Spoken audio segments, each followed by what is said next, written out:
अस्सलामुअलैकुम वरहमतुल्लाहि वबरकातुहू। वालेकुम सलाम रहमतुल्लाहि वबरकातुहू। नहमदुहु व नुसल्ली अला रसूलिहिल करीम, अम्मा बाद। फ़अऊज़ु बिल्लाहि मिनश शैतानिर रजीम, बिस्मिल्लाहिर रहमानिर रहीम। क़ाल अल्लाहु तआला फ़िल क़ुरआनिल मजीद, सूरतुल आल इमरान, आयत नंबर 103। वअतसिमू बिहब्लिल्लाहि जमीअन व ला तफ़र्रक़ू। वक़ाल रसूलुल्लाहि सल्लल्लाहु अलैहि वसल्लम, अल कलिमतुत तय्यिबतु सदक़ा।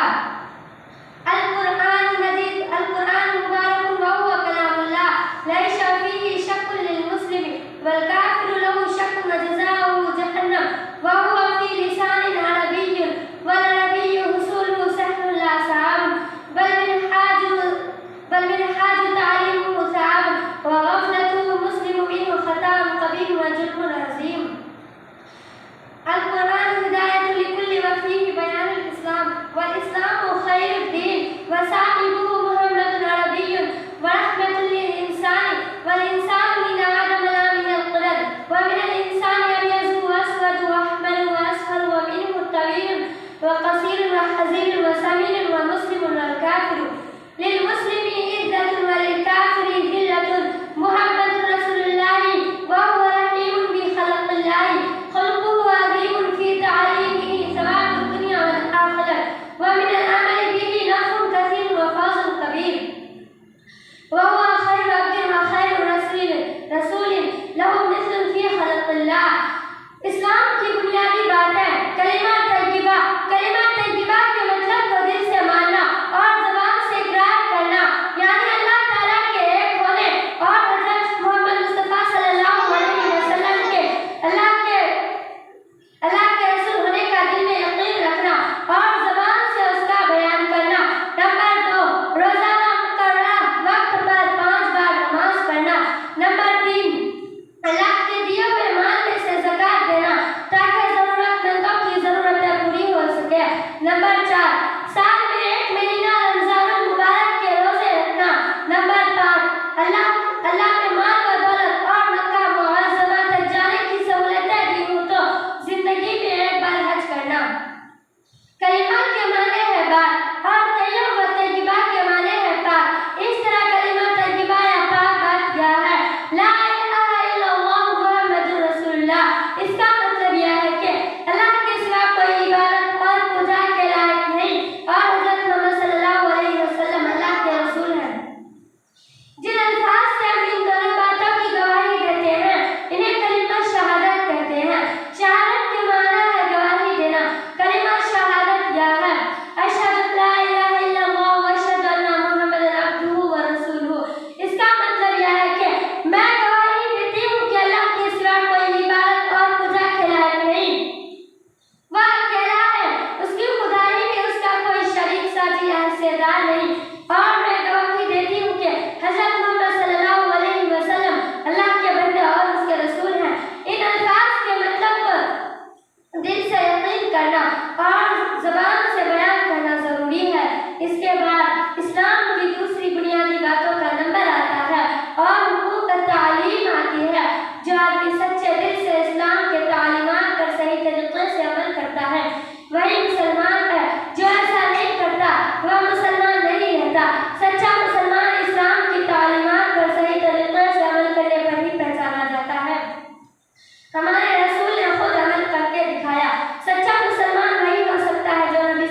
करूंगी।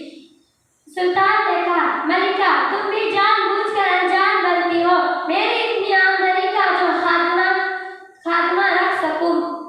हुकूमत के कामों से बहुत कम फुर्सत मिलती है। 6 महीने में मुश्किल से एक कलाम पाक की किताबत करता हूँ, उसके हदियत से जू तू करके घर का खर्च चलता है। खात्मा के लिए कहाँ से गुंजाइश निकालूं? मलिका ने कहा, आप सुल्तान हैं, शाही खजाना आपके कब्जे में है, आप अपनी जरूरतों के लिए कुछ रकम उसमें से ले लिया करें तो क्या है? सुल्तान ने कहा, मलिका तुम ये क्या कह रही हो? शाही खजाना तो रियाया की अमानत है, रियाया की भलाई पर खर्च होता है, मैं तो सिर्फ उसका अमीर हूँ, कुछ लेने का मुझे क्या हक है? सुल्तान का जवाब सुनकर मलिका खामोश हो गई। सुल्तान ने उसे सब्र और शुक्र की तलकीन की। मलिका मुतमईन होकर घर के काम काज में लग गई। यह थी हिंदुस्तान के एक नामवर बादशाह सुल्तान नासिरुद्दीन की घरेलू जिंदगी। अपने बाप शमसुद्दीन अल्तमश की वफात के बाद 1246 में वह दिल्ली के तख्त पर बैठा। उसने हिंदुस्तान पर 20 साल हुकूमत की। वह दूसरे बादशाहों की तरह न कोई नाजायज फायदा उठाया, न ऐशो इज्जत की जिंदगी गुजारी। वह बादशाह था मगर गरीबों की तरह रहता था, खुश अखलाक, नेक इबादत गुजार था। इस नेक दिल सुल्तान का नाम हिंदुस्तान की तारीख में हमेशा जिंदा रहेगा।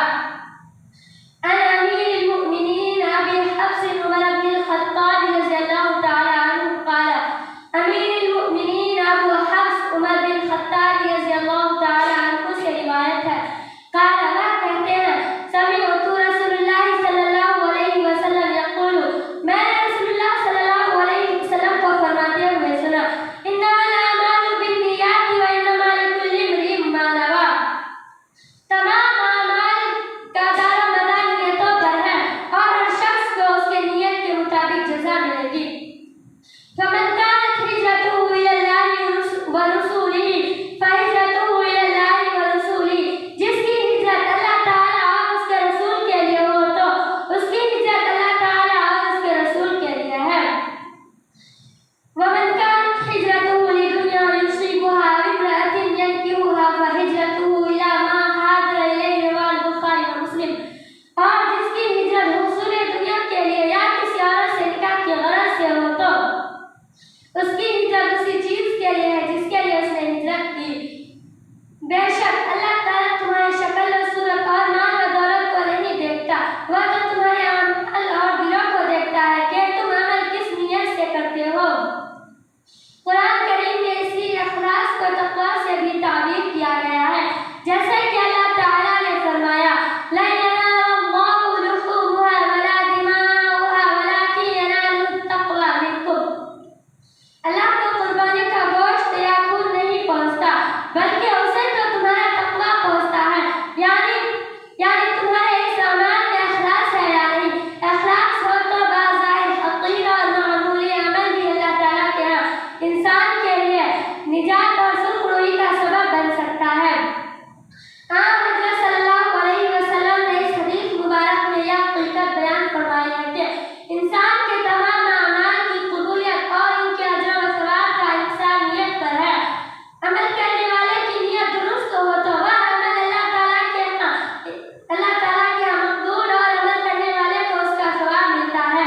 और अगर अमल करने वाले की नियत दुरुस्त ना हो तो बाज़ाहिर हक़ीर और मामूली, बाज़ाहिर वह अमल कितना भी अच्छा और उम्दा क्यों ना हो, अमल करने वाले को उसका सवाब नहीं मिलता, बल्कि